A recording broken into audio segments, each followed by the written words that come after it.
and all those subpart and the cases we have discussed. Uh, except one case that we left is R.S. Madnappa versus Chandramma, and this case is on the section 115, that is on the stopper. So today I find a suitable time to discuss this case. And after this case, the first subtopic will be over. Then we will move to the second subtopic. Under that, there is no cases, but the provisions are very important. As a student of the evidence law, you must know all those things. So, see this case R.S. Madanappa versus Chandramma, 1965, 3 SCR 283. Fact of this case are simple. There is this lady Putnan Jamma, and this Putnan Jamma, uh, you know, received a property from her mother, and to that property she has absolute ownership. Okay, then Putnan Jamma, or you can say for sake of simplicity, this P lady has two daughter. Okay, and after that, uh, you know, no issue from her. She died, and her husband married to another woman, and from the another woman there are other children also. Now Putnamma has two daughter.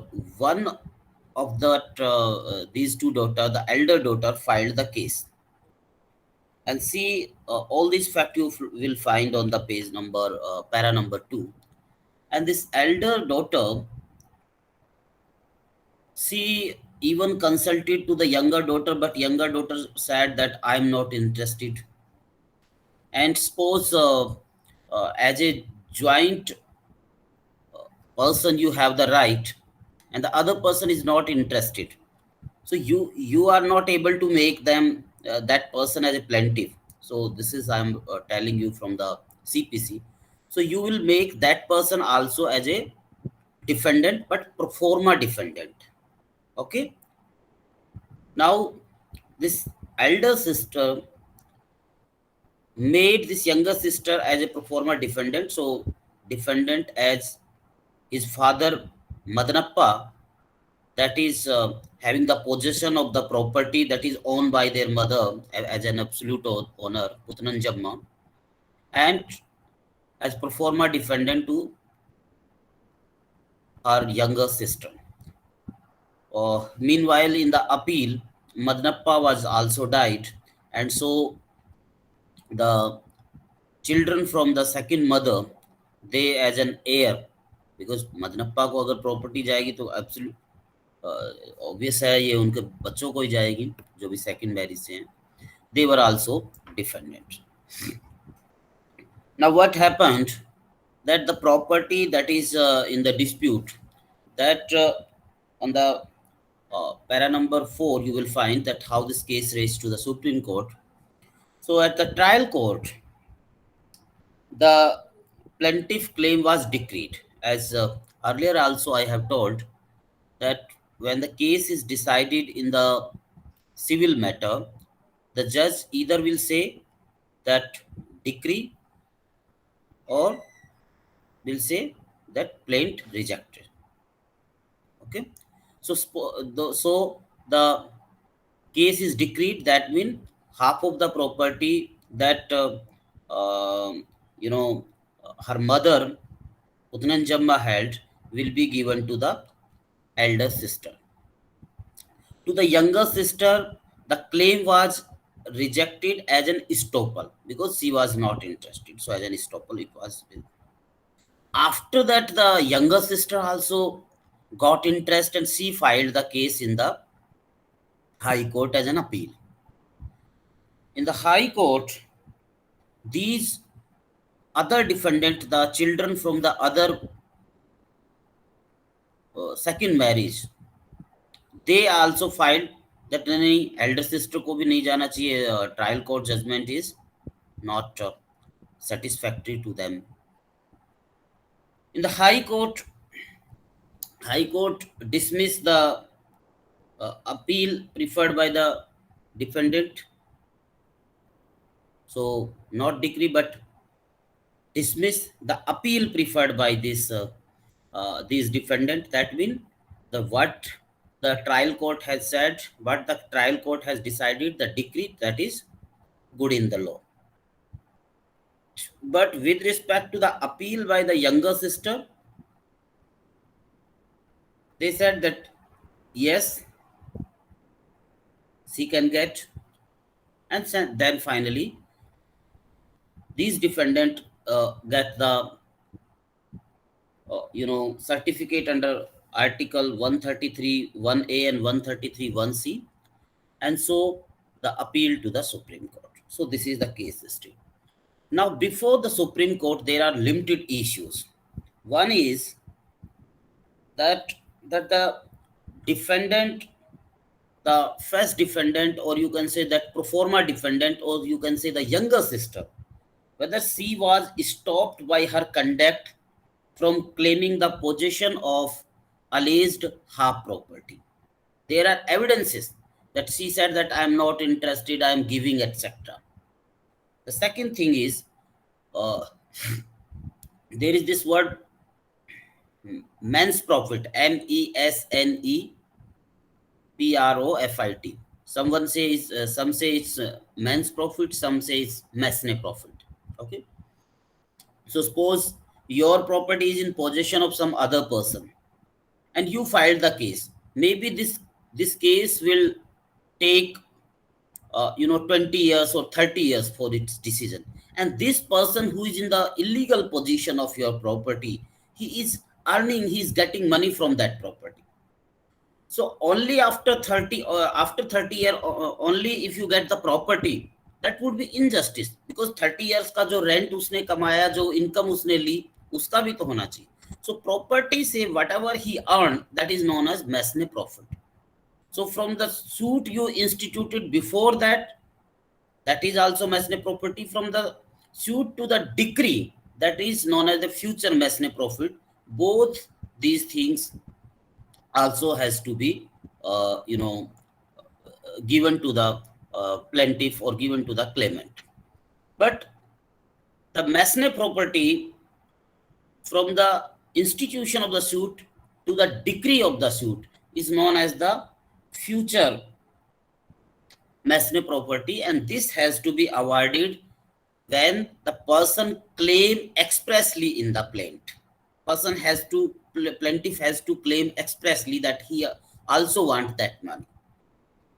And the second thing is that a decree can be passed in favor of a defendant who has not asked for the transposition as the plaintiff. Because originally, if you see, the younger sister, she was not the plaintiff. She was as a pro forma defendant. And she has not asked for transposition कि मुझे sir defendant से मुझे plaintiff बना दो, pro forma defendant से मुझे plaintiff बना दो. So these are the three questions. The first question is that whether the younger sister has stopped by her conduct and she is not entitled to get half of the property because of the application of rule of estoppel. The second is she has not asked for the transposition for changing his position from pro forma defendant to the plaintiff. And the third one is that she has not expressly asked for the mesne property. So how that can be awarded? Because all these things awarded by the High Court. Now, there are some evidences, there are some the arguments from the defendant side that why the rule of estoppel has to apply. And the para number 6, you will find that there are some conduct that has been consistently showed that the younger sister was reluctant to file the cases. She was not, she actually, give up his give up his claim. And there is exhibit 15 that was a letter sent by the this younger daughter on the 17th January 1940 to her stepmother. And to the stepmother, the second wife of the Madanappa, she said that I have no desire whatsoever in respect of the properties which are at Bangalore. Everything belonged to my father. He has the sole authority to do anything. We give our consent to anything done by our father.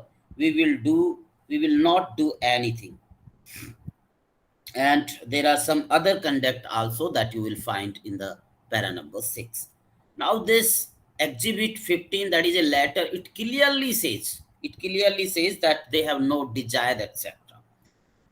Now how the court has taken all these things to the in consideration. The court says that when the Madanappa is already aware that he has no title on the property, that her wife Putnanjamma has an absolute property. When you have authority and know that you have no title, in that respect, if a person even give up, he has no desire, then also that particular thing will not devolve on you.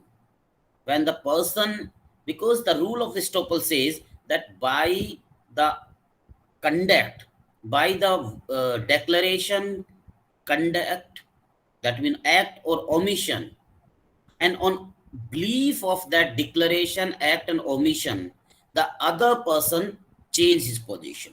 But here the Madanappa know the real position, so he was not actually change his position on the belief or on the declaration or the act of the younger sister, because the section 115 of the Indian Evidence Act basically cover those positions where the one person, through his declaration, through his act, through his omission, tells something, and the second person, on belief of that declaration, on belief of that act, on belief of that omission, did something, or on the belief of that change the position. But here Madnappa has not changed his position on the belief that of the younger sister, but he already know the true legal position. And so uh, uh, on the para number 8, the court observed that the short answer is this, that Madnappa on his own allegation was not only in the possession and enjoyment of the property ever since the death of Putnanjamma, but had made improvement in the properties even before the execution. In these circumstances, it is clear that the provision of the section 115 of Indian Evidence Act, which contain the law of estoppel by representation, no, this is something his lawyer said uh, on the para number 7. So far, in the middle of para number 7, so far as Madnappa is concerned, he is already stated knew the true position. In the defense, he said that he knew the true position and therefore could not say that the erroneous belief about his title to the property was created in the mind by reason of the conduct of the first defendant.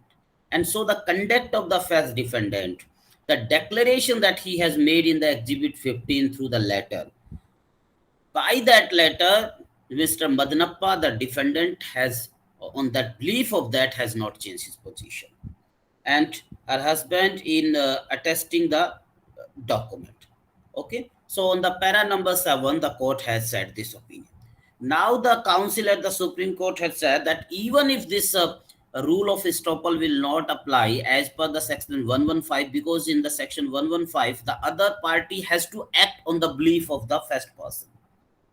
But when the first person, second person know the true position, you cannot say that he acted on the belief. Okay. And so in that case, on the para number 9 says that there is, that our section 115 is based on the English doctrine of the estoppel. And that is somehow even larger than the scope of the section 115. there is some principle that is called as equitable estoppel. So this is argued by the counsel of the defendant, and you can find it on the para number 9. That, however, Mr. Venkata Ranga Iyer, however, wanted us to told that the law of estoppel by representation is not confined in the provision of Section 115 of Evidence Act. That apart from this provision, there is an what is called equitable estoppel, evolved by the English judges, and that is present case come within the equitable estoppel. In some decision, High Court reference has been made to the equitable estoppel also. And then, in the para number 9, at the end, the uh, there are few lines that the object of the estoppel is to prevent fraud and to secure justice between the parties for promotion of honesty and good faith. Therefore, when one person make a misrepresentation to the other about a fact, he would not be shut out by the rule of estoppel if the other person knew the true state of the fact and must consequently not have been misled by the misrepresentation. And so there is no question of the misrepresentation, and the rule of estoppel will not apply against the younger sister for not, giving them or to that lady her claim. Now to the second questions, and the second question was about there are few paras also that you can read it. The para number 14. In the para number 14, uh, there is the authority of Ramsden versus Dyson, and in that the in the last of para number 14 on the page number 118, there is the doctrine of acquiescence, and that doctrine of acquiescence has been applied. In that also, the doctrine of acquiescence means when you yourself something did that is derogatory or that is detrimental to your claim. Okay, in that case also, in the end of that para, that no man who knowingly fully well that he has no title to the property spend money on improving it can be permitted to deprive the original owner of his right to possession of property except upon the payment of improvement which were not affected with the consent of that person. Because the father Madnappa said that he made the improvement in the property and spent along with the masonry property that he earned from the property 46,000.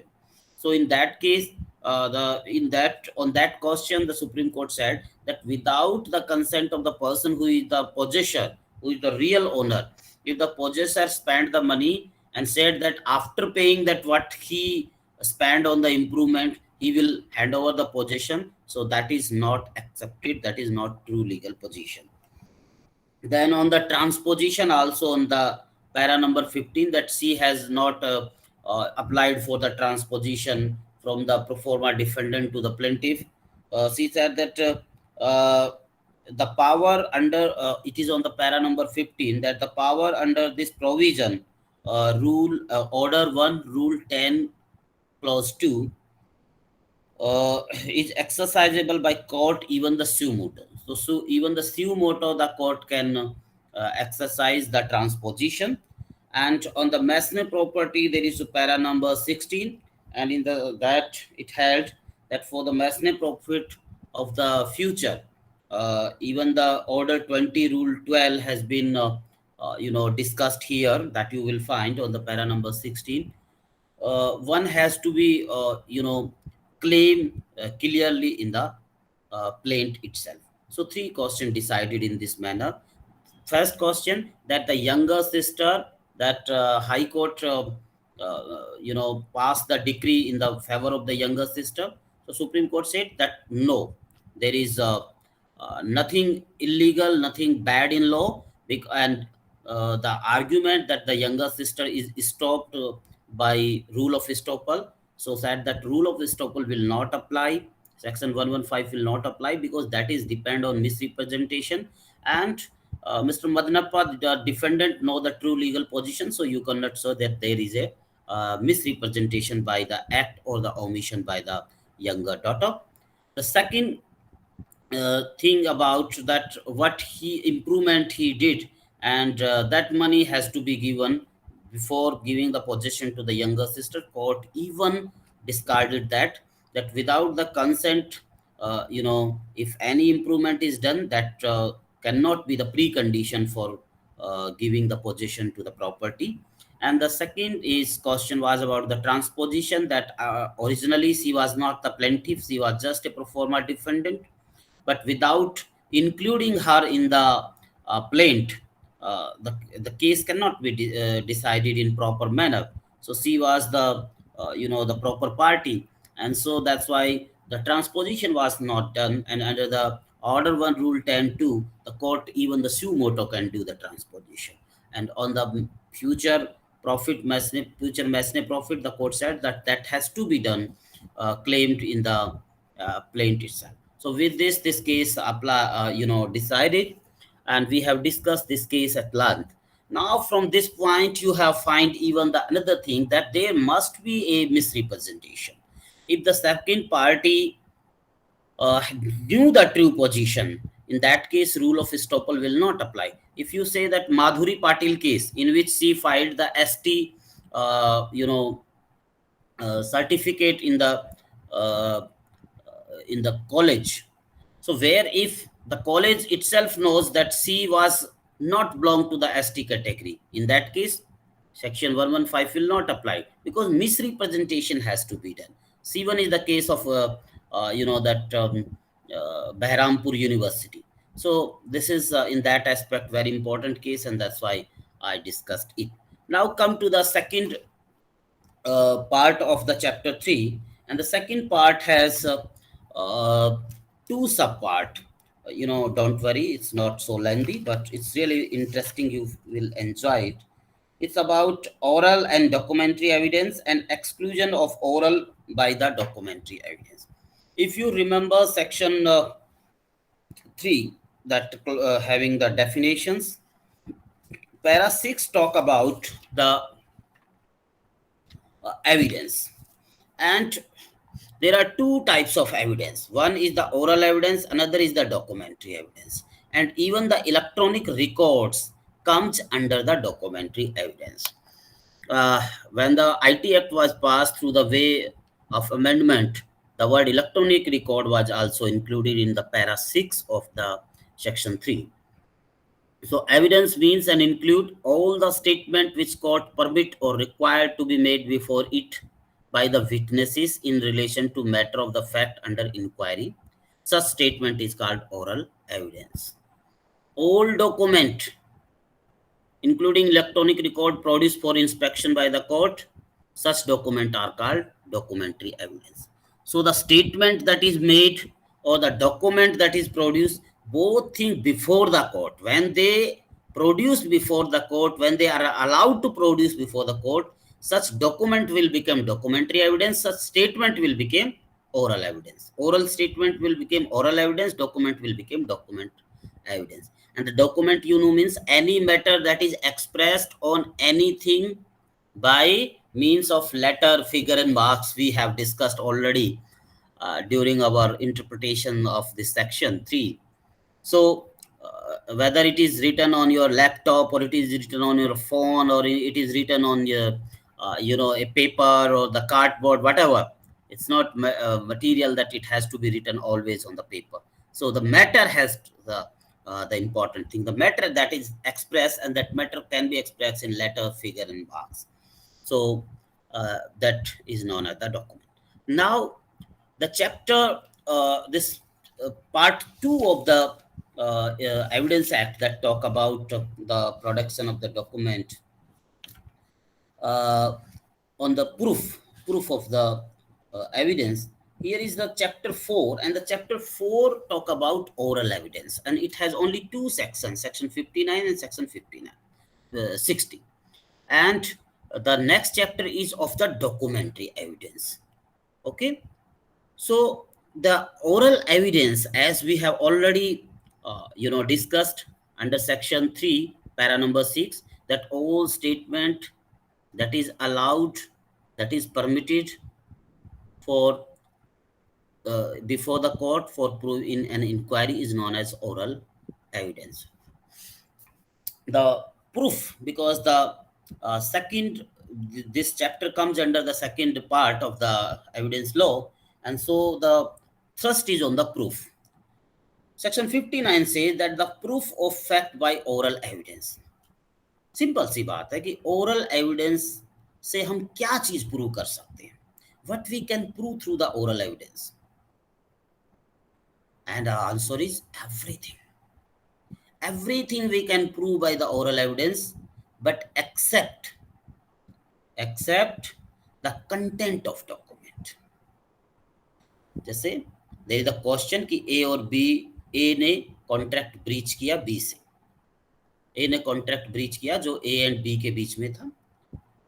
Everything you can prove that A is this person, B is this person, there was the contract, they are in the business, but actually what is written, the content, that cannot be proved the oral evidence.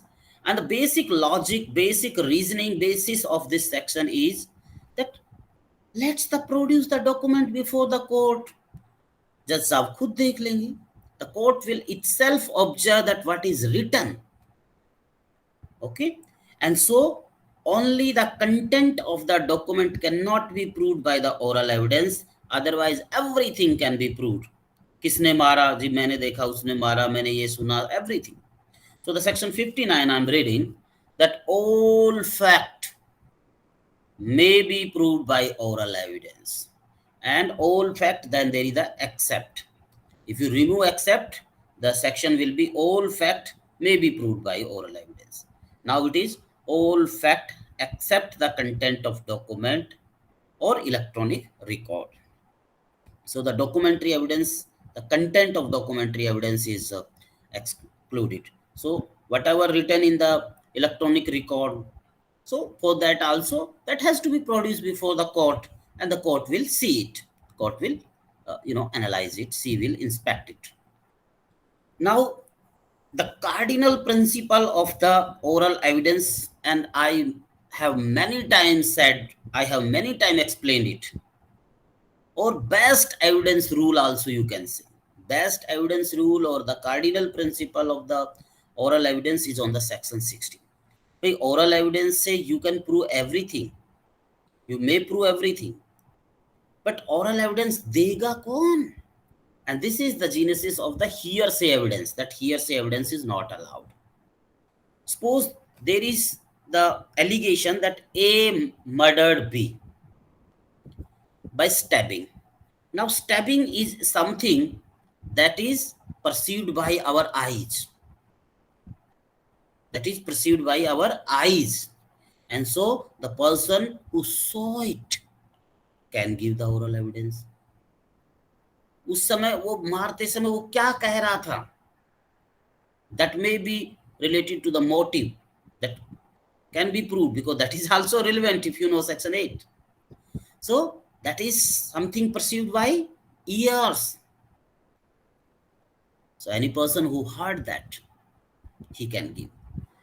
Now I saw that A stabbed B, and I told to my wife, and my wife told to her friend, and her friend want to give कि जी ए ने B को मारा. No, not allowed.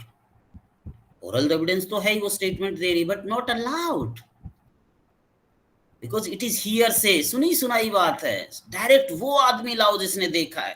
If it is something that has to be seen, the person who seen it. And so this is section 60. I think you got the rationale or the basis of the section 60. Oral evidence must in all cases, whatever be, direct.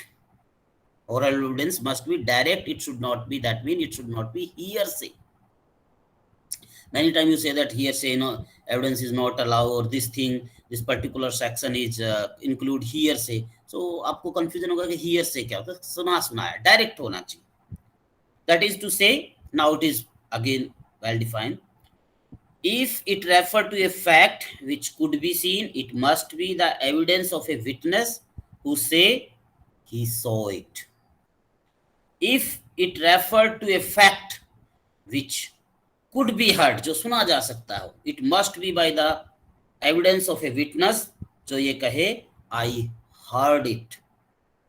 If it refer to a fact which could be perceived by any other sense in any other manner, it must be the evidence of witness who say that he perceived it by the senses in that manner.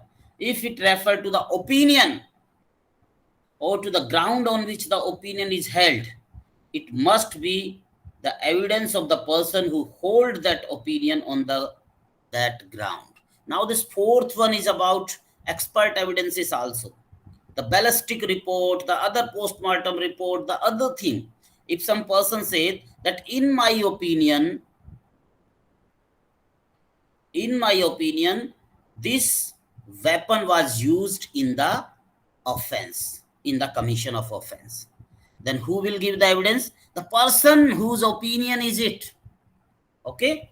And then the proviso test, that the provided that the opinion of expert expressed in any treatise means like there is the book on the medical negligence, there is the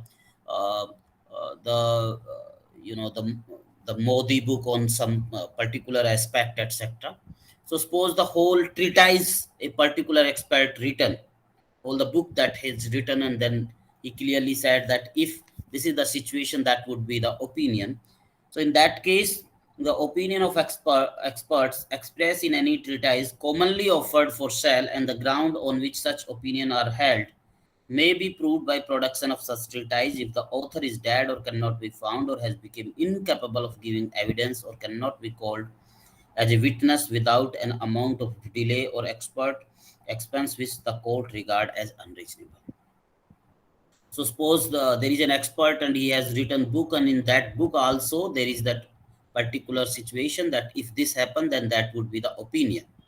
Now in that case, if that person is not found because he is dead, or he is somewhere in the America or some other country, and his production is unreasonably cause the delay or the expense, so the वो book अगर cell के लिए है तो उस book को production पे लाओ, और उस बुक के उसी से काम चल जाएगा.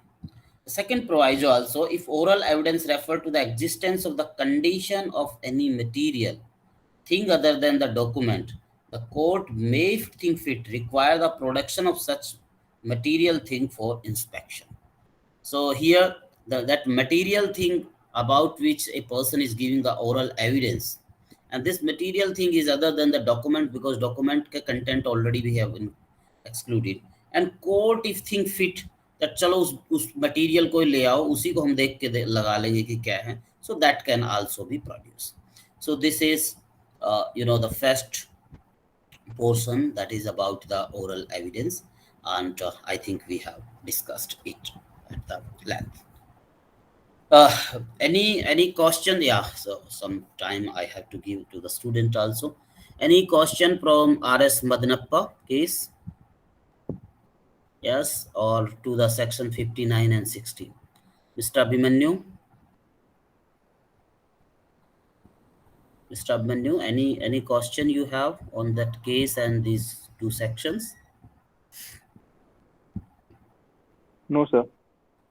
Arshad? Mr. Arshad Ayub? Karo type. Vishwajit? No. Vishwajit? No question. Okay. Now come to the documentary evidence. Chapter 5 have documentary evidence.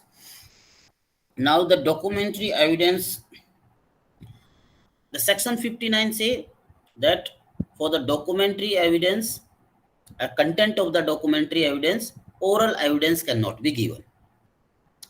Section 61, because it is on the next chapter, so from 60 to 61, it again extend this thing, that the proof of the content of document may be proved either by primary and secondary evidence. So here primary and secondary evidence means not the oral evidence, but the question is, what is the primary and secondary evidence? See, Suppose there is an agreement between A and B, and the agreement was about the sale of a car. Okay, so how much money that has to be as a consideration given by A to B, when the delivery of car has to be given to from the B to A, all those things, condition, etc., all is written in that agreement. Okay, that contract is there. So this is an document, or maybe on the ground you go, you opened your bank account, that is also document, or something else also, that is the document. Now the the original thing, the original document that was executed by these in between these two persons, so the original document is known as primary evidence. But ये तो नहीं है कि हमेशा original document ही हो। ए भाई साहब ने बी को दे दिया, बी अब जो है अपना कार भी नहीं देना चाहते, और बी ने डॉक्यूमेंट भी पाड़ के खा गए और फेंक दिया या जला दिया। So there may be situation in which the primary document is not available, and so there is a question of secondary document. To whom do you call the secondary document? Sir वो document तो नहीं है, उसकी एक photo copy है। Sir वो document तो नहीं है, उसकी एक सर्टिफाइड कॉपी है। जजमेंट तो नहीं है, उसकी certified copy. So many things are there. So first is on the primary evidence. See, the concept of primary and secondary evidence is applicable to the documentary evidence. There is another thing, public document and private document, but the word document written has, so it is obvious that they are related to documentary evidence. But primary evidence and secondary evidence cannot be in the oral evidence. Oral evidence में नहीं है कि चलो original जिसने देखा है वो नहीं तो हियर से एविडेंस हम इंक्लूड कर देंगे। No, that is not allowed. Section 60 does not allow. Section 60 that it is, if it is a fact that can be seen, so the person who saw it. If it is a fact that can be heard, and the person who hear it. So the primary and secondary evidence is the concept only applicable to the documentary evidence. Primary evidence, as I have explained, the original document that was executed, if it is in the part, the every part of it, 2-3 parts mein hai. I'm reading this section. Primary evidence means the document itself produced for the inspection. Document itself means the original document that is executed.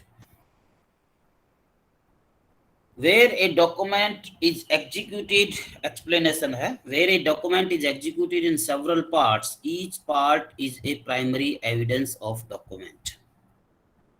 Just give me 1 minute, I have.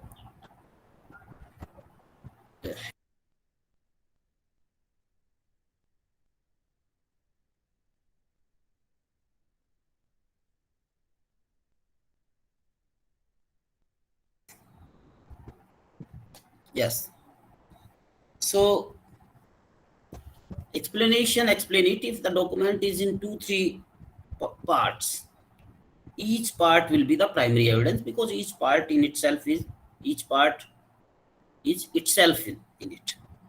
When a document is executed in counterpart, sometimes document executed in counterpart, the person, suppose there is a agreement between, contract between A and B, so the document that is signed by A will remain into the B, the document that is signed by B will remain in the possession of A. Okay, each counterpart being executed by one or some of the party. Maybe there are on A side there are 2-3 party, B side there are 2-3 party. Each counterpart is a primary evidence. So here each part is the primary evidence as against the party executing it, but not of the whole or agreement, but of the against the another party there is the document. So if A want to prove his claim, then he has to produce that document that is executed by B. If B want to prove the document, then he has to produce the document that is executed by A. the counterpart, the counterpart document has to be produced. Explanation 2, where a number of documents are all made by one uniform process. Number of documents, as in case of printing, lithography, photography,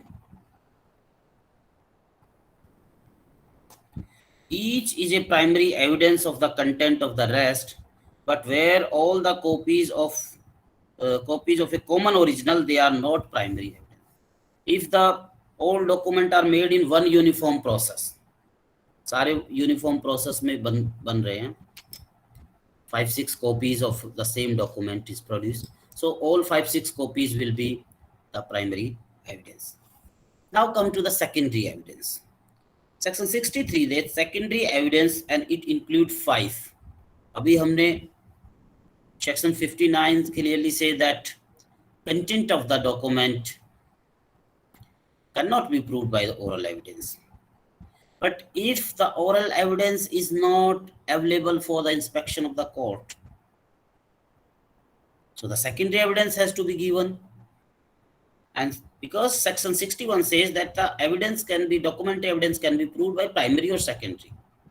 Section 62 define that what is primary evidence. And section 64 says that document must be proved by the primary evidence. So document must be proved by the primary evidence. Many times I was telling, except the cases hereinafter in mention, and section 65 mention that these are the cases in which secondary evidence is allowed. But what is secondary evidence? That is defined, that is explained in the section 63. And 63 says that secondary evidence means and includes certified copy given under the provision hereinafter contained. Copies, so first is the certified copies. Certified copies. Original document is not, but the department issued the certified copy. The judgment, the certified copy. So this is the original judgment that was written, that is not available. Certified copy is available, so it will work. Copies made from the original by mechanical process, which is themselves ensure the accuracy and the copy, and the copies compared with such copies. So photocopy. So in the photocopy, there is accuracy that there will not be any, defect in the letter A will not convert into B. Copies made from and compared with the original. When you go to the, this revenue officer, or they have the map, they have the other things. So they make the copy. So that copy they made, and then they compare with the original that yes, it is true. They will not photocopy it. They will make the copy of it. Counterpart of document as against the party who did not execute. Now as I said, that if A and B both executed the document against the B, A signed, against the A, B signed. So in that case, whatever A signed will be helpful for the B. But if B document is not absent, and he has only that document in which he has signed, so that is also, the counterpart also became the secondary document, because that would also have the hint. The oral account of the content of the document given by some person who has himself seen it. Now this is the exception to the section 59, but this is only in the case where there is the necessity. The rule of necessity, you can say, is the rationale behind it, that as such the content of document cannot be proved by the oral evidence. But when the primary evidence is not available, copy is not available, any other thing is not available, then oral evidence is also allowed by the person who seen it, because that is something that can be seen. So again, the rules under section 60 is observed here, because injustice, is not allowed. Document nahi hai, kho gaya, copy bhi nahi hai, अरे भाई कुछ तो prove करने दो. Okay, so that thing. And then the section 65 have that the situation where the secondary evidence is allowed, secondary evidence may be given of existence of document, condition, and content when the original is shown or appear to be in possession or power of a person against whom the document is sought. Document is, there is the landlord A and the tenant B, and the rent agreement is in the possession of B और A के पास कोई photocopy भी नहीं है. And landlord want to evacuate tenant. So in that situation, the primary evidence is not available, secondary evidence can be allowed.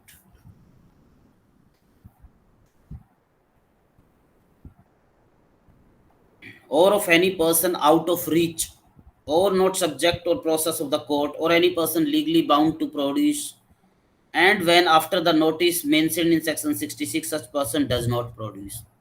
So if the person is not bound, legally bound by the court, or even after the notice that he has to produce, he has not produced, in that case secondary evidence is allowed. 5-6 situation is prescribed in clause A. Then B, when the existence of the condition of the original document has been proved to be admitted in writing by the person against whom it is proved by his representative in interest. Okay. When the original has been destroyed or lost, or when the party offering an evidence or the content cannot for any reason not arising by his own default, neglect, produce. So destroyed, etc., or cannot be produced. When the original is of such a nature that not be easily movable. Sometimes, what is written on the tomb,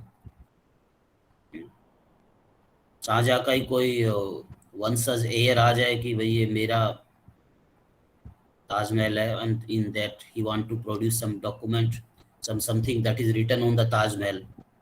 Taj Mahal को थोड़ी उठा के लाया जा सकता है, और एक ग्रेवयार्ड में एक ग्रेव है उसको भी नहीं उठा के लाया जा सकता.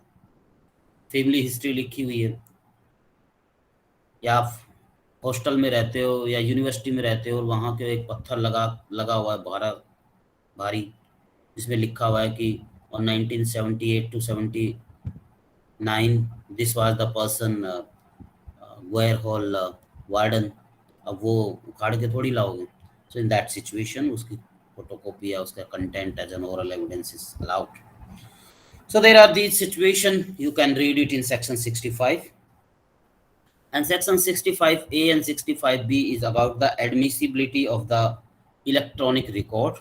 The electronic record as such is not admissible कि आप गए और आपने कहा कि जी मेरे फोन में ये है या देखो ये फेसबुक है. There is the clear procedure. Or suppose there is a call record or something else. So there is a whole procedure, but we are not,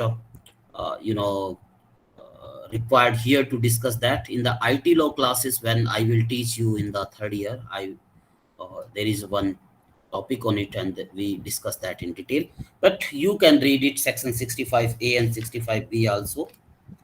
Then section 62 rule as to the notice to produce when the document is in the possession of some person, so notice can be given. So in what situation that notice can be given, etc.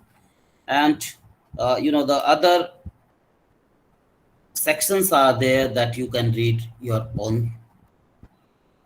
Then the next thing is about the public document and the private document. And the public document means the document of the government in the loose sense.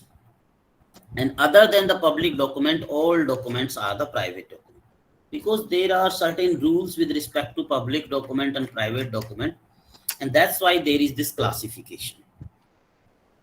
The following document are the public document. It is on the section number 74.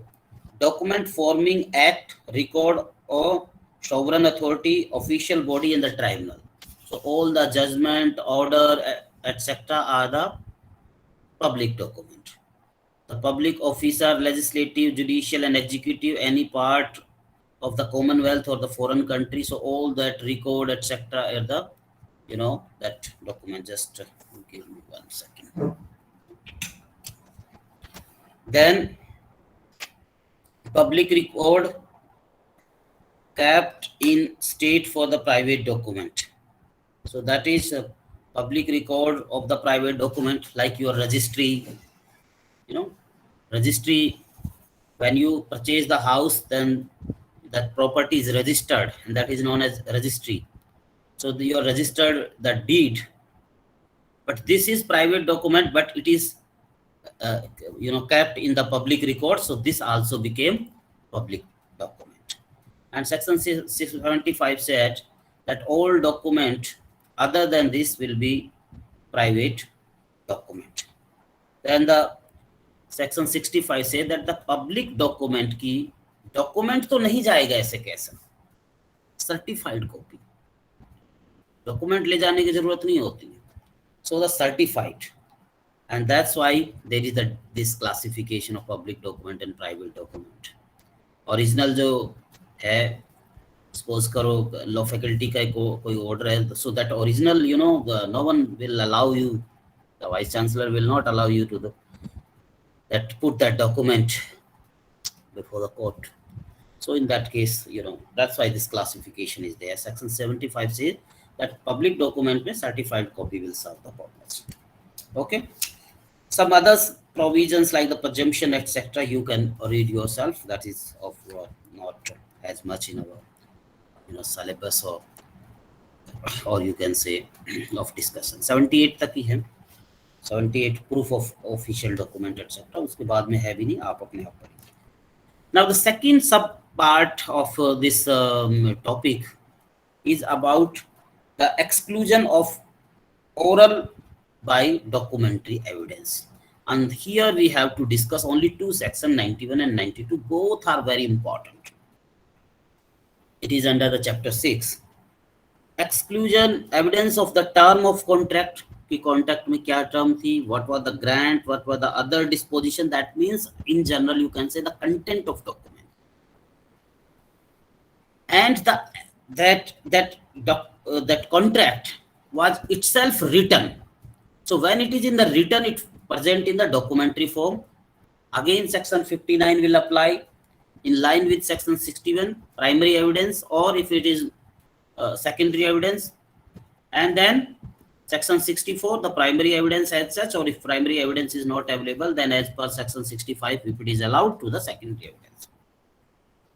When the term of a contract, suppose a contract is made, but as such it is not the obligation that contract always be in the document.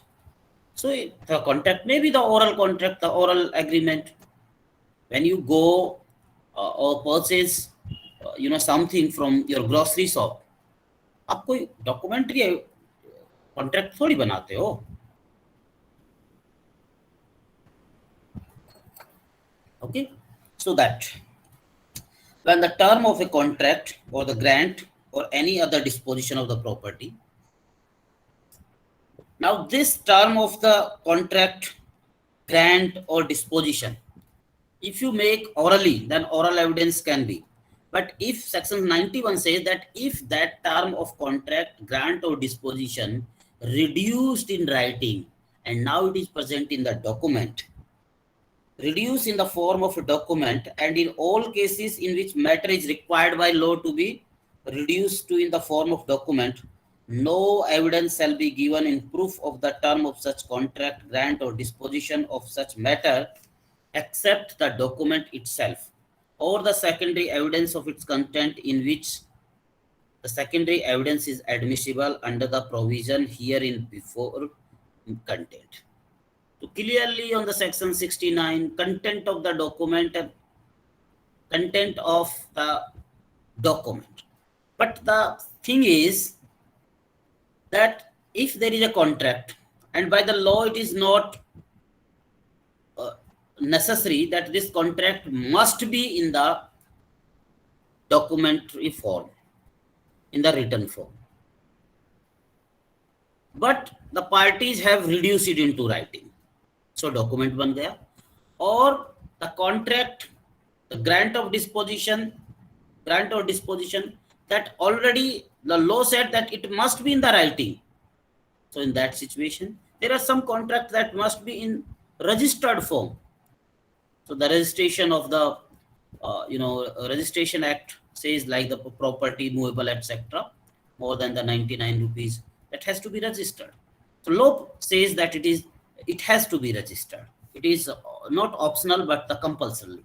So similarly, some contract that compulsorily in the documentary form, or the contract or grant or disposition that has, there is no compulsion that it has to be in the documentary form, but the parties convert or reduce into the writing. In that case, that has to be proved not by the oral evidence but by the primary evidence, or if it is primary evidence is not available, in that case in the secondary evidence.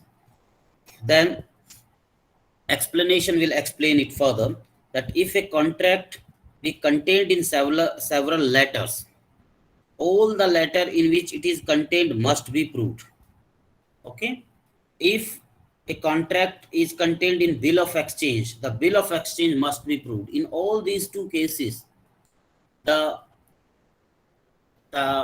contract or the contract that contained in bill of exchange are in the written form, and so in the documentary form, so that has to be proved.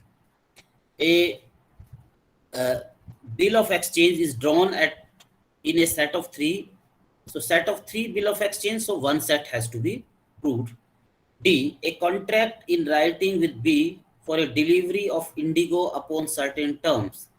The contract mentions the fact that B has paid A the price of that indigo contracted for verbally on another occasion. Oral evidence is offered that no payment was made for other indigo. The evidence is admissible. Now see how this illustration D is different. In the illustration D, there is a contract in writing, and in this contract is writing with B for delivery of indigo. नील जो होती है, so delivery of indigo, and in this contract itself there is one particular declaration that the payment B had paid the price of other indigo contracted already. You know that other contract that happened in between A and B, for that price is given.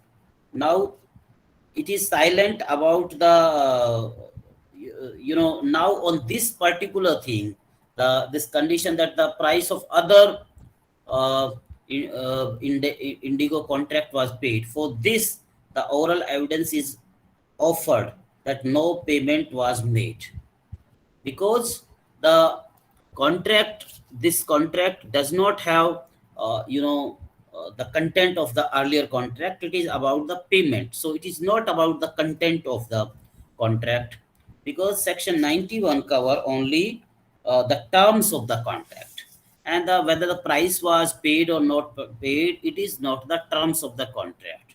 This is the question of the payment, and for that payment, section 91 does not say that the oral evidence is not allowed. Okay.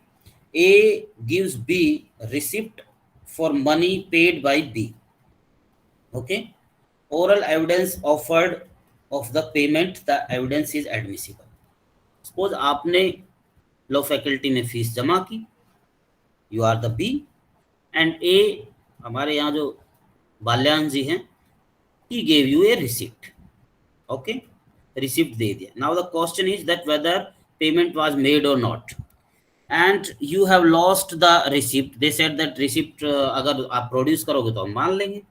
You have lost the payment. Now here, whether oral evidence is given or not given, don't be confused. This is not something the grant of contract or disposition etc. ये content नहीं, content का record नहीं दे रहे हो, that what was written. If the question was that what is written on the receipt, so for that oral evidence cannot be given. Okay, but that whether the payment was made or not made, for that the oral evidence is allowed. In the first illustration, in the letters, so whether letter were dispatched or not, for that you oral evidence can be given. But what is actually written in the letters by which the contract was made, that is about the content of the document, and that cannot be proved. So basically section 91 is terms of the word uses the terms of the contract, terms of the grant, terms of the disposition. For that the oral evidence is not allowed. For that, oral evidence is excluded. Okay. Now come to section 91. Exclusion of evidence of oral agreement. When the terms of any such contract, grant, or other disposition of property, or any matter required by law to be reduced to form in a document have been proved according to the last section, okay, no evidence of any agreement or statement shall be admitted as between the parties to any such instrument or representative in interest for purpose of contradicting, varying, adding to, subtracting from is the in its term.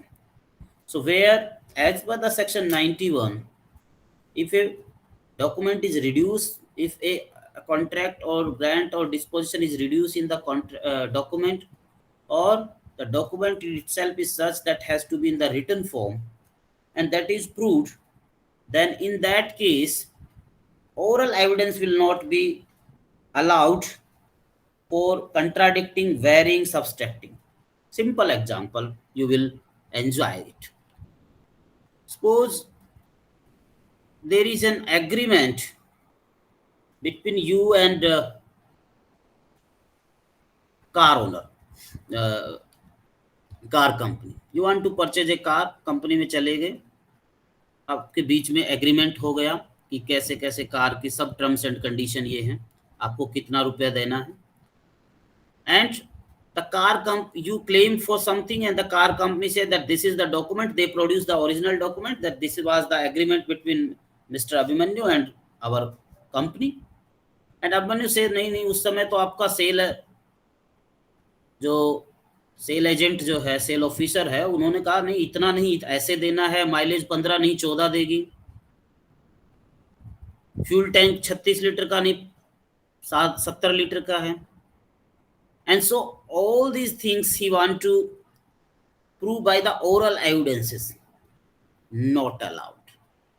Section 92 said that if there is a contract by law that has to be in the document, if there is the contract that as such the law has no compulsion but the parties reduce it into the document, and in the dispute about the content of the document you proved as per the section 91, the other party will not allowed to give the oral evidence to contradict it, to varying it, etc.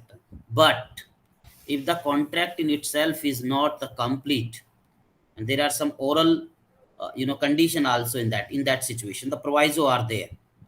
So in simple case, suppose there is an oral agreement between you and your servant, and then you reduce it into the writing, and you said that आपको 1 तारीख को payment मिलेगा, 2500 रुपए payment मिलेगा, all condition you have written, and now before the court your servant want to prove नहीं नहीं sir ने 2500 नहीं, मुझे तो 5500 रुपए कहा था, डॉक्यूमेंट में नहीं लिखा हुआ. So it is about the content of the document, and this lady want to vary with his oral evidence, not allowed. Now the provisos are there that any fact may be proved which would invalidate any document or which would entitle any person to any decree or order relating thereto, such as fraud, intimidation. Now in situation your servant said sir ये सारा document इसने तो मुझे fraud करके लिया था, मुझे तो पढ़ना ही नहीं आता है, ऐसे साइन ले लिया, उसके बाद में लिख दिया. So the fraud thing you can claim. और मुझे तो पीट के कहा था कि साइन करवाओ, intimidation etc. illegally want to do to execution, that you can prove. Proviso 2, the existence of any separate oral agreement as to the matter on which a document is silent and which is not inconsistent with its term may be proved. That along with this there was the oral agreement also, and there are some conditions that are not inconsistent. That means the document in itself is not complete, there is some oral agreement with it also, so that can be proved. The existence of any separate oral agreement constituting condition precedent. Yes, there was this agreement, but before that there is some condition that has to be performed by one of the party, and it was through the oral agreement. Again, the legislature want to say that the document was not itself the full answer. In that case, the oral agreement that happened, that can be proved by the oral evidence, because that is not about the content. If you see all the six proviso in the section 92, none is talking about the content of the document. One is talking about, the first proviso is talking about that the document, the other party claim that itself is not, you know, legal, because it was obtained by the fraud, by the want of execution, illegality, etc., etc. So they are not challenging the content of the document, rather the document itself.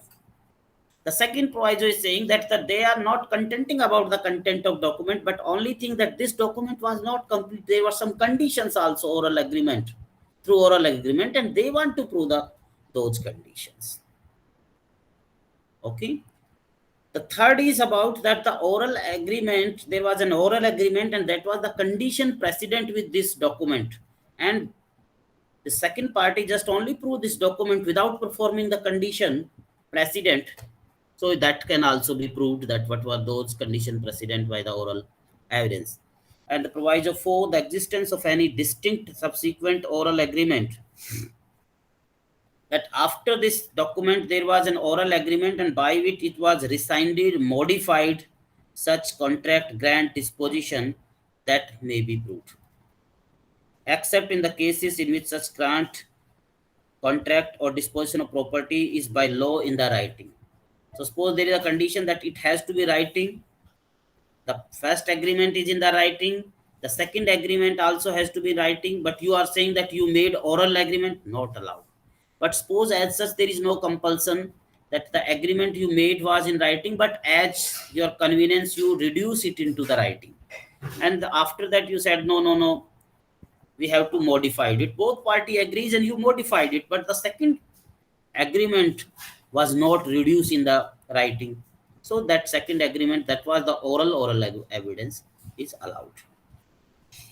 Any usage or custom by which incident not expressly mentioned in any contract are usually annexed to the contract of that description.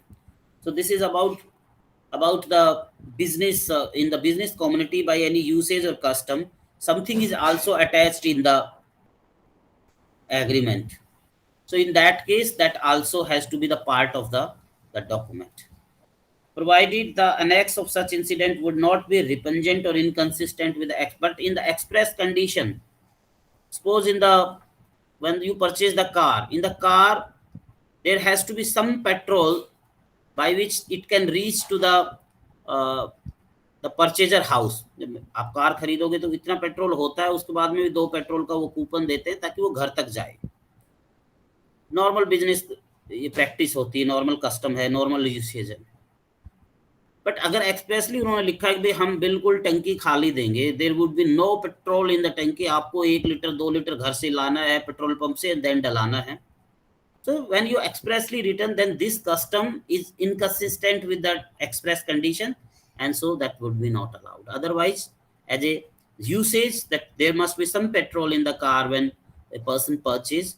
So even it has not been written in the contract, that would be included as a usage annexed to the contract. Proviso 6, any fact may be proved which show in the manner the language of the content is existing. So suppose there is the confusion about the language, that what is the true meaning of a particular para written, and so in that situation the oral evidence is given. So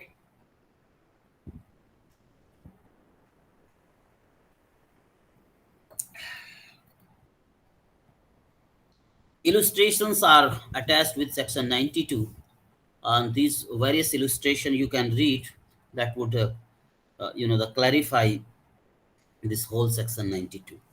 So this is about the chapter 3, and now we can approach to the, you see, other provisions, section 93, 94, 95, etc. also you can read for the competition examination purpose. In our syllabus it is not. Okay, now come to the next thing, or next chapter, chapter 5, because I said that the chapter 5 we will discuss, but then I realized that there is something we left and we have sufficient time, so better to discuss that also.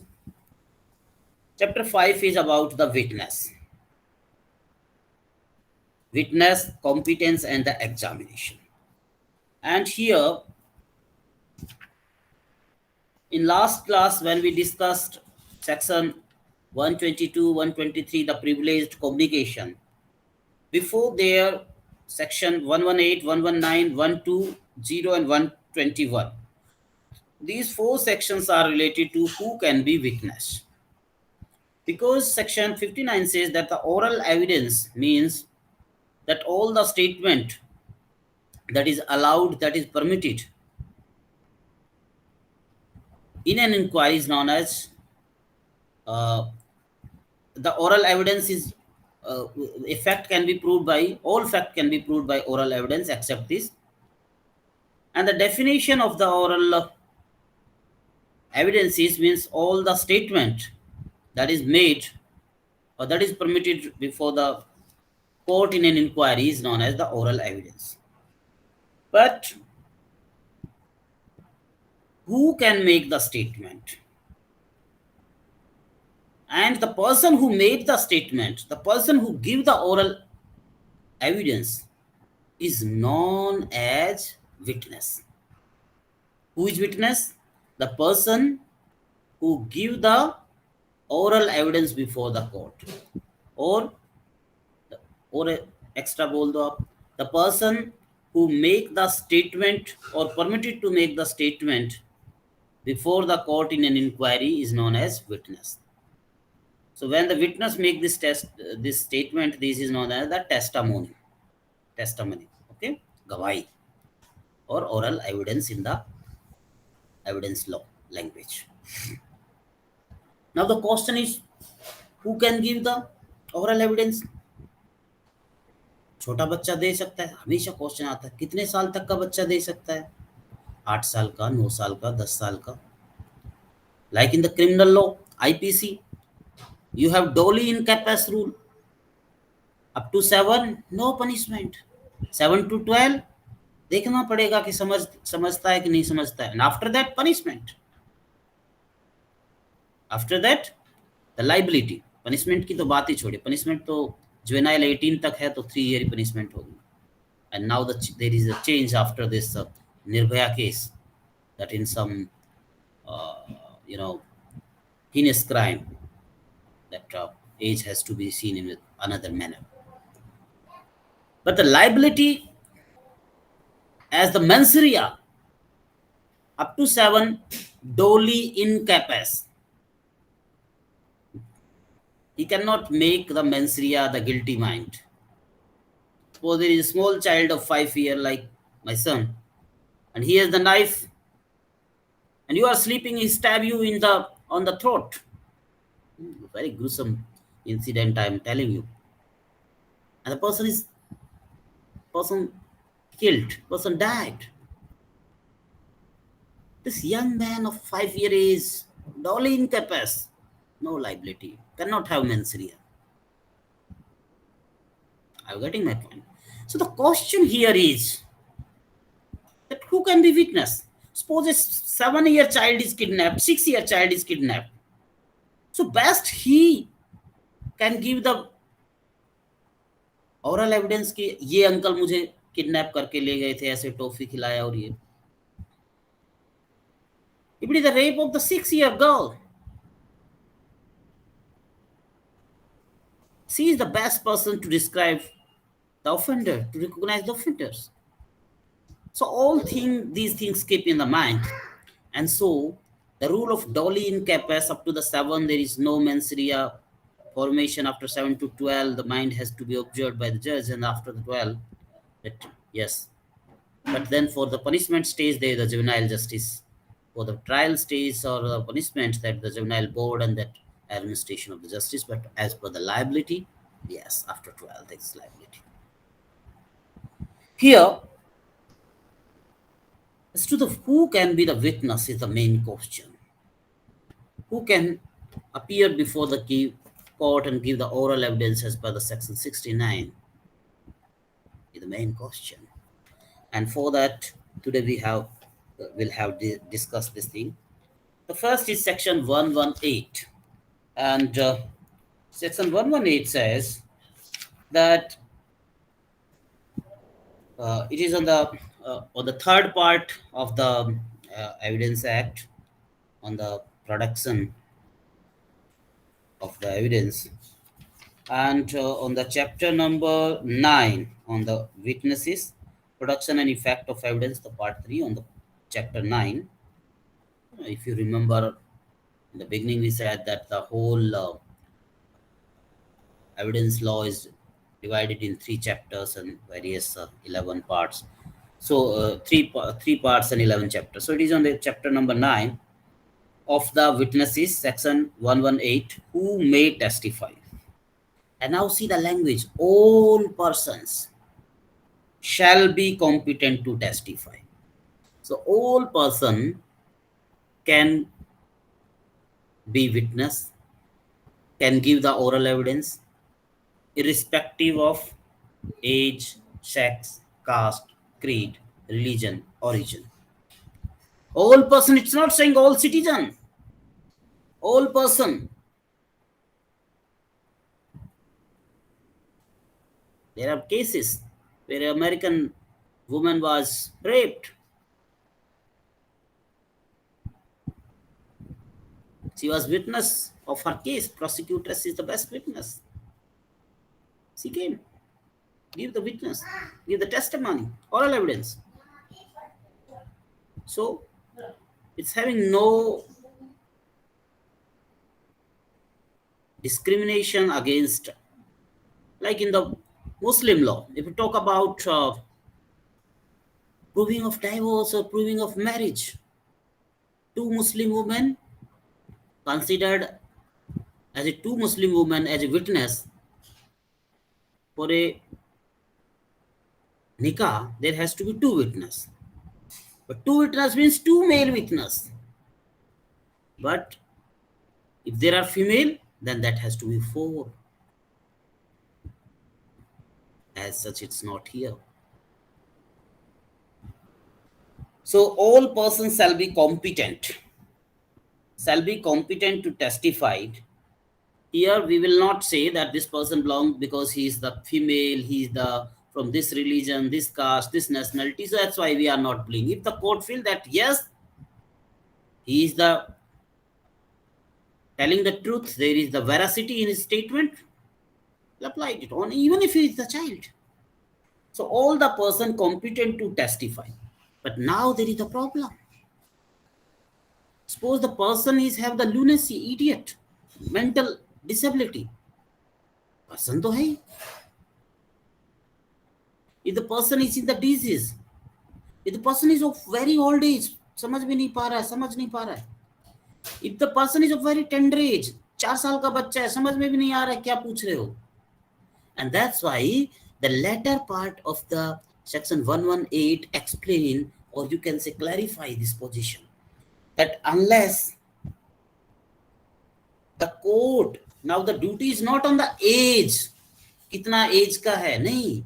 If a court consider that they are prevented, that means the witness is prevented from understanding the question put to them or giving the rational answer to those questions. If the court consider that the person that is examined, he is not able to understand the fully question, or या तो question पूरा नहीं समझ पा रहा है, या he is not able to give the rational answer to those question. क्यों? Because उसकी छोटी उम्र है, because of his tender age, because of extreme old age.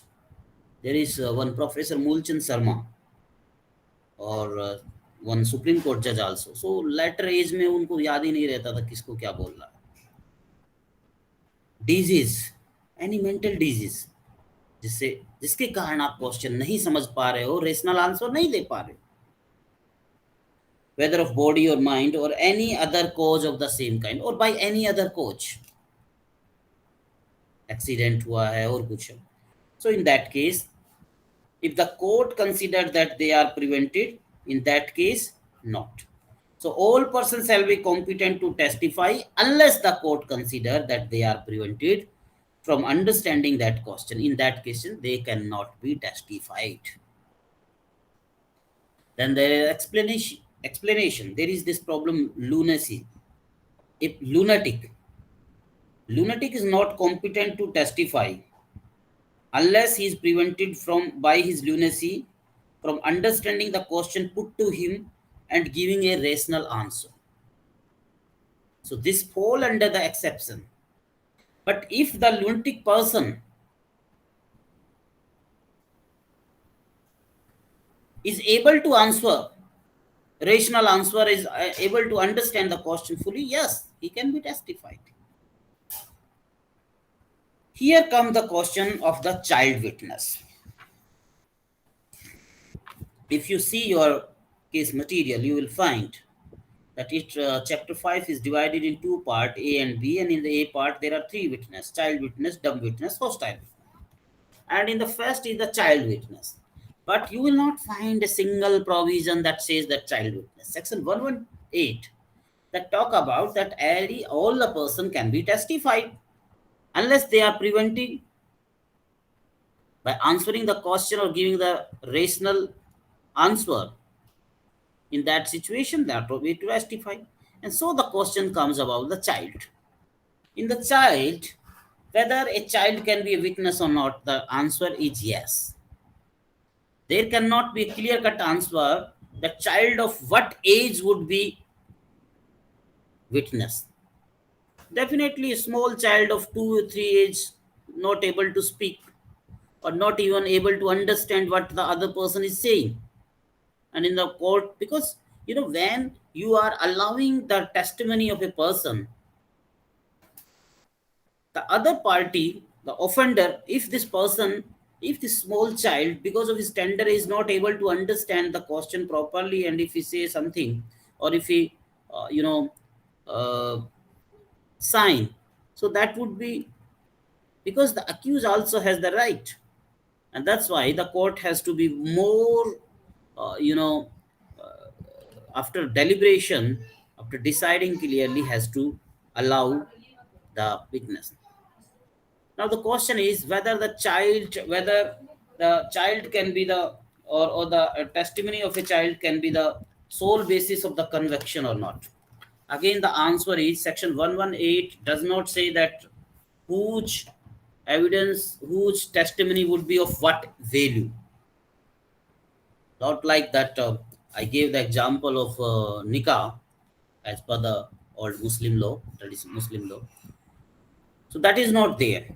The only thing, if that is the true account, if judge consider and judge think that yes, it is of the true account, yes, that can be the sole basis. The fallacy in uno or fallacy in omnibus, this maxim is also not fully applicable in India. And a person who is the child, he can be the the sole, his evidence can be the sole basis of the conviction of the person. Now there is many situations in which the child was held to be was testified. Maybe 5-year child in one case is testified, maybe in another case 7-year child is not testified, because this 7-year child, because the development of child is also not uniform. You cannot demarcate that 7-year child is competent to testify, because the mental development of the different child is varies. And so it is duty on the court to consider this particular fact, that whether the child, whether the witness by of his tender age is able to understand the question and answer rationally. So that thing. There is the abduction and killing of the children. There was a child who was twice escaped the abduction attempt and twice testified in the court This testimony was rejected by the lower court. At the appellate stage, the Supreme Court held that it is not proper to hold that a child of 11 years could not be able to remember the detail of what happened 3 years ago. When the incident occurred at 8 years of his age, he was escaped by the kidnappers, and he was now giving the testimony at age of 11. So that 3 years back might be he's not able to remember. So that thing on that the trial court has rejected his testimony, and the Supreme Court said that no, before examining a child, the child as a witness, the court should test his intellectual capacity by putting the few simple and ordinary questions. Now, this why I'm telling this thing, that how to determine that the child is able to understand the questions and giving the rational answer. So the duty is on the court, the duty is on the judge to test his intellectual. Only because of his age you cannot decide it by few simple question and ordinary question. There are some, the child prodigy. They even understand the thing at the age of 4 or 5. Kautilya, the small child that used to answer everything. And so, the intellectual capacity by putting a simple and ordinary question to him, and should also record a brief proceeding of the inquiry so that the appellate court may feel satisfied that when you are allowing or rejecting, you also has to state the reason that I have asked that what is your name, where you are from, and all those simple and ordinary questions. And this child answered the satisfactorily. He understand my question, answer the rationally, and that's why I'm testifying it. I'm allowing his testimony. Or if you are rejecting in that also, so that if the questions goes to the higher authority, that also read that and understand that and properly analyze that why it was allowed or it was rejected.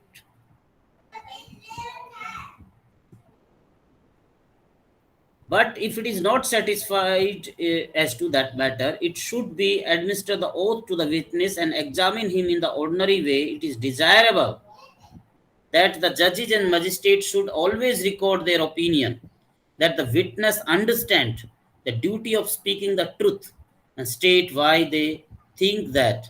Otherwise, the credibility of witness may be seriously affected, so much so that in some cases it may necessary to reject the evidence as altogether. In Dattu Ramrao Sakre versus State of Maharashtra, Dattu Ramrao Sakre versus State of Maharashtra, the Supreme Court has held that a child witness, if found competent to depose to the fact and the reliable one, such evidence could form the basis of conviction. So the child testimony can be the basis of the conviction also. The prosecutress, a small girl was raped. So the prosecutress is always competent witness, and she can be testified. He can be, uh, examined by the court. There is another, after child witness, there is another thing is of interested witness. Interested witness means like the person who is from the family, he is related, any relationship, etc. And it is not that always interested witness is not allowed, but yes, many time interested witness is rejected. So that is the interested witness. Now there is one another section that 1 minute I will take, and then this whole discussion will be complete. Rest we will discuss in our next class. The dumb witness. Now the another question is, suppose there is a person who cannot speak because he is the dumb. और कई लोग बड़े भक्त लोग होते हैं, a person who take the religious vow that I will not speak, or the person whose tongue is cut because in the incident or by any other means a person is not able to speak. Now we are saying that we are discussing oral evidence. Oral evidence ही जो देगा उसे ही तो हम witness कहेंगे. So the person who provides the oral evidence, the person who gives the oral evidence is known as the witness. But the question is that section 180, 118 allow all the person to testify. And if by the person of his extreme age, old age, disease, etc., if he is not able to understand the question or give the rational answer, so that cannot be allowed. But the person, yes, he understand, he can give the reasonable answer, rational answer, but the thing is that he cannot speak because of his physical disability, because of the accident, because of the religious woe. शपथ ली हुई मैं मौन व्रत रखूंगा. And so this is the section 119. Termed witness. Section 119 says, witness unable to communicate verbally. A witness who is unable to speak may give his evidence in any other manner in which he can make it intelligible. In any other manner that he make it as intelligible. So what can be another manner? He can give his testimony in writing. आप question पूछो वो लिख के देगा. और by signing, सब लिखना भी नहीं आता, through the sign also he can give his testimony. Suppose he is expert in signing language, he can give. Or through the simple sign also. Suppose you ask that whether this is the accused who killed the victim, and he said he just sign इशारा करता. Maybe मतलब in accident he is not able to speak, tongue be proper है, but he is not able to speak. So by any manners, it says that if he may, a person, a witness who is unable to speak, may give his evidence in any other manner, not saying only in writing, in which he can make it intelligible, ताकि अगला समझ सके. As अब उदाहरण, as by writing, signing. So by writing and signing, if you have any other method also, like Justice Stephen Hawking, not justice नहीं था, scientist Stephen Hawking, तो वो उनका कुछ चलता था उंगली और हल्का सा वहां से आंख से, और उसी से वो सारी चीज लिखते. So suppose even he is not writing, and through that eye pulse and that disease, through the machine he is able to speak, or through the machine he is able to recreate what he want to say. Allow. But such writing must be written and signed in open court. ये जो चीज होगा सब open court में होगा. And evidence so given shall be deemed to be oral evidence. Now this sign, now this written thing, or through the machine, as I say, the Stephen Hawking case, all these things as such is not the statement. Section 3 para 6 कहता है statement oral evidence होगी, but these are not the statement. But law will deemed to. Deemed means presumed. It's not true, but law will presume it as an oral evidence, provided that if witness is unable to communicate verbally, the court shall take the assistance of interpreter or special educator in recording the statement, and such statement shall be videographed. If witness is unable to communicate verbally, the child with special need and care, there is schools also with need and care, in that case, that help of that person shall be taken. And this person, when the recording of testimony is done, that has to be videographed, and that has to be attached with the evidences, so that if there is a question of in the higher authority, before the higher authority, वो दोबारा से witness गवाही थोड़ी होगी, so they can decide in the appeal properly.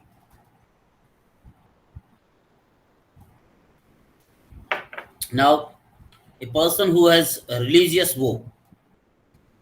So a witness who has taken the religious vow of the silence should also be deemed unable to speak within the meaning of this section, and his evidence can be got in the writing in the open court without forcing him to break his religious vow.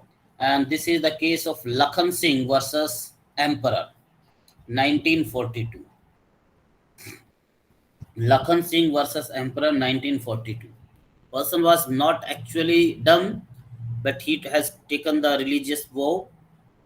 And आप गए शिमला में, यहाँ पे वहाँ पे कोई बाबा साहब हैं, एक रिलीजियस गुरु हैं, उनके सामने किलिंग हो गई. He saw it but he does not want to breach his religious vow, so that can be allowed in that manner.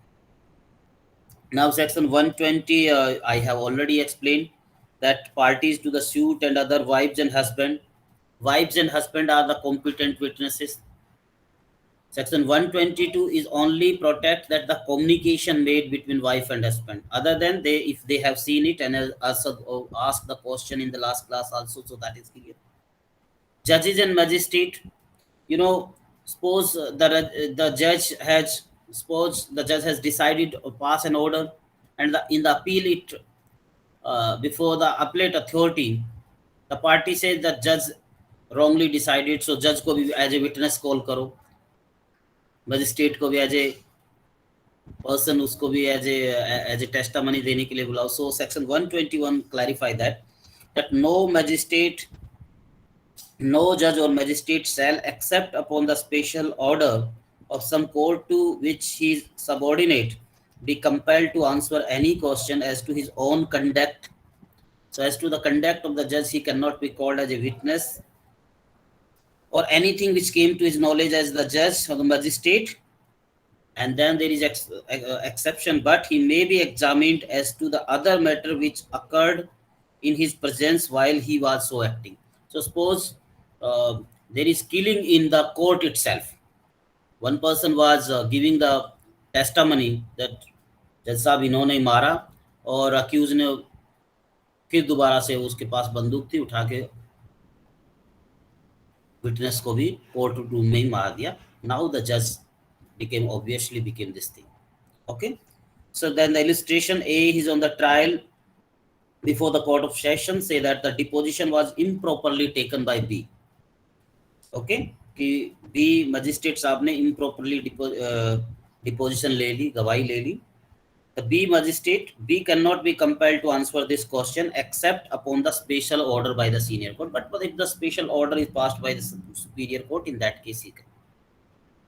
Then the explanation C, as such, if the proviso that if he may be examined as to the matter which occurred in his presence when he was doing, that A is accused before the court of session of attempting to murder a police officer, whilst on his trial before B session judge, B may be examined as to what occurred. Okay, so with this today's class is over.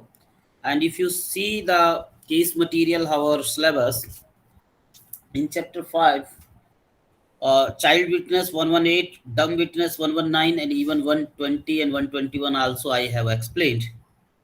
120 and 121 is not in syllabus. The third type of witness is hostile witness. Suppose you called that witness for yourself, but he turned hostile. So what is hostile witness? And this case, state of Bihar versus Lalu Prasad 2002, that we will discuss in the next class. Then examination, cross-examination and re-examination, section 137 to 139, 3 sections, and section 115. So 5 sections we will discuss, section 137, 138, 139, 144, and 155, and this case of state of Bihar versus Lalu Prasad. Please read this case. It is 1-page case, very important. And after that, this chapter 5 will be over. Chapter 4 is about section 133 and 114B, accomplice. So the testimony of accomplice, that become the approver. So the approver. So in that case, the provision are very simple. We can discuss in 5-10 minutes, but there are 3 cases. So I will try to finish all these sections and these cases in our Friday class, and after that in the Monday we will do presumptions and this case Gautam Kundu versus State of West Bengal. So in the Monday class we will be, uh, you know, we will complete the whole syllabus of the evidence law, and then you will be free to,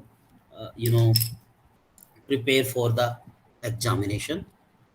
Now you can ask any query questions that you have on our today's discussion.